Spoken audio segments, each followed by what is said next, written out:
Hello everyone, welcome back to Salt and Pepper. നമ്മൾ ഇന്നിവിടെ ചെയ്യാൻ പോണത് ഒരു ഹൈദരാബാദി പ്രോൺസ് ബിരിയാണിയാണ്. പക്ക ഹൈദരാബാദി ബിരിയാണി അല്ല, ഇവിടെ നമ്മൾ കേരള ഫ്ലേവേഴ്സൂടെ മിക്സ് ചെയ്തിട്ട് ഒരു കൊളാബറേറ്റഡ് കേരള ഹൈദരാബാദി ബിരിയാണിയാണ്.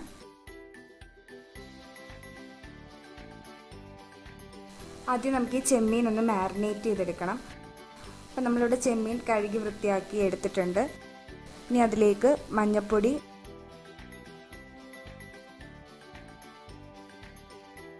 മുളക് പൊടി, ഗരം മസാല,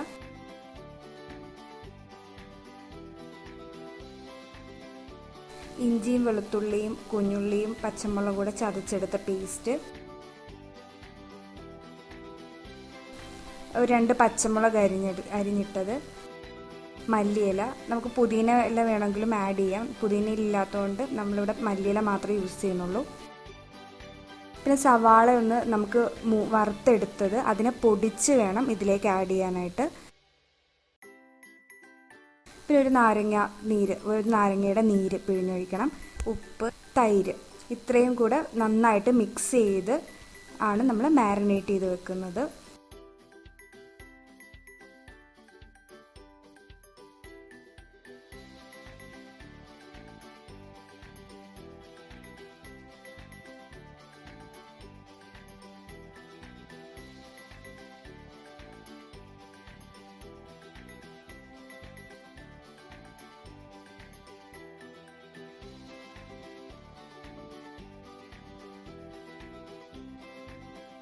ഇതിനെ നമുക്കിനി ഒരു അരമണിക്കൂറത്തേക്ക് മാറ്റി വയ്ക്കാം.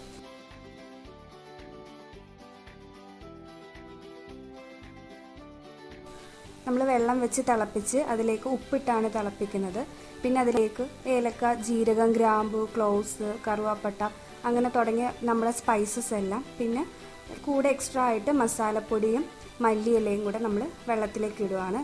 ഈ വെള്ളം നന്നായിട്ട് തിളച്ച് വരുമ്പോഴത്തേക്കും നമ്മൾ കഴുകി വെച്ച അരി അതിലേക്ക് ഇടും.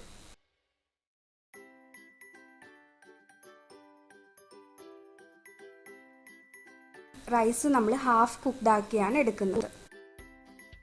ദം ചെയ്യാൻ പോവാണ്. അപ്പോൾ ആദ്യം ഒരു കടായി ചൂടാക്കി അതിലേക്ക് നേരത്തെ സവാള വറുക്കാനായിട്ട് എടുത്ത ആ ഓയിൽ തന്നെ കുറച്ച് ഒഴിച്ചാൽ മതിയാവും. ആ ഓയിൽ ഒഴിച്ച് അതിലേക്ക് നമ്മൾ ആദ്യം പ്രൗൺസ് ഇടും. നേരത്തെ മാരിനേറ്റ് ചെയ്ത് വെച്ചിരുന്ന പ്രൗൺസ് ഇടും. ഇനി അടുത്തതായിട്ട് കുറേശ്ശെ ചോറിട്ട് കൊടുക്കും. ഹാഫ് കുക്ക്ഡ് ആയിട്ടുള്ള റൈസാണ്. അതിന് ഇടയ്ക്കിടയ്ക്കായിട്ട് നമ്മൾ നേരത്തെ വറുത്ത് വെച്ച സവാളയും, പിന്നെ ഇവിടെ ഞങ്ങൾ മഞ്ഞൾപ്പൊടി കലക്കിയ വെള്ളമാണ് കളറിന് വേണ്ടിയിട്ട് യൂസ് ചെയ്യുന്നത്. മല്ലിയിലയും, ഏറ്റവും മുകളിലായിട്ട് മല്ലിയിലയും പൈനാപ്പിൾ. ഈ പൈനാപ്പിൾ പിഴിഞ്ഞ നീര് തന്നെയാണ് ഒഴിച്ചു കൊടുക്കുന്നത് എസൻസിന് വേണ്ടിയിട്ട്. സാധാരണ ഹൈദരാബാദി ബിരിയാണിക്ക് ഭയങ്കര കളറും ഭയങ്കര എസൻസും ഒക്കെ ആയിരിക്കും യൂസ് ചെയ്യുന്നത്. നമ്മൾ അതുകൊണ്ട് ചെറിയ രീതിയിൽ നാച്ചുറൽ ആയിട്ടുള്ള എസൻസും കളറുമാണ് യൂസ് ചെയ്യുന്നത്. അപ്പോൾ നമുക്ക് ഈ റൈസ് എല്ലാം സെറ്റ് ചെയ്തിട്ട് ഇനി റൈസ് ബാക്കിയൂടെ വെന്ത് വരുന്നിടം വരെ ഒന്ന് കുക്ക് ചെയ്ത് എടുക്കണം. പിന്നെ അതുപോലെ തന്നെ നമ്മൾ കേരളൈറ്റ്സിന് ഏറ്റവും ഇഷ്ടം കൂടുതലും ചെറിയ അരിയാണ്. പക്ഷേ ഹൈദരാബാദി ബിരിയാണിയുടെ റൈസ് എന്ന് പറയുന്നത് നല്ല നീളമുള്ളതാണ്. നമ്മളിവിടെ ചെറിയ അരി വെച്ചിട്ട് നാച്ചുറലായിട്ടുള്ള എസൻസും കളറും യൂസ് ചെയ്തിട്ടാണ് നമ്മുടെ പ്രോൺസ് ബിരിയാണി തയ്യാറാക്കിയിരിക്കുന്നത്. നമ്മൾ ഇതിന് സൈഡ് ഡിഷായിട്ട് പൈനാപ്പിളും കൂടി ചേർത്തിട്ടുള്ള റൈത്തയാണ് പ്രിപ്പയർ ചെയ്തിരിക്കുന്നത്. അപ്പോൾ ഇതെല്ലാവർക്കും ഇഷ്ടപ്പെട്ടു എന്ന് വിചാരിക്കുന്നു. സിമ്പിളാണ്, എല്ലാവരും ട്രൈ ചെയ്ത് നോക്കണം. ഞങ്ങളുടെ കഴിഞ്ഞ വീഡിയോസും എല്ലാവർക്കും ഇഷ്ടപ്പെട്ടു എന്ന് വിചാരിക്കുന്നു.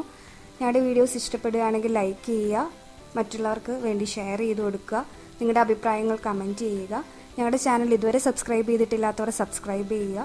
കൂടെ തൊട്ടടുത്തുള്ള ബെല്ലൈക്കൺ കൂടി എനേബിൾ ചെയ്യുകയാണെങ്കിൽ നിങ്ങൾക്ക് ഞങ്ങളിടുന്ന വീഡിയോസ് പെട്ടെന്ന് തന്നെ നോട്ടിഫിക്കേഷൻസായി ലഭിക്കുന്നതായിരിക്കും. അപ്പോൾ മറ്റൊരു വീഡിയോയുമായി നമുക്ക് നാളെ കാണാം. Stay home, stay safe, bye bye.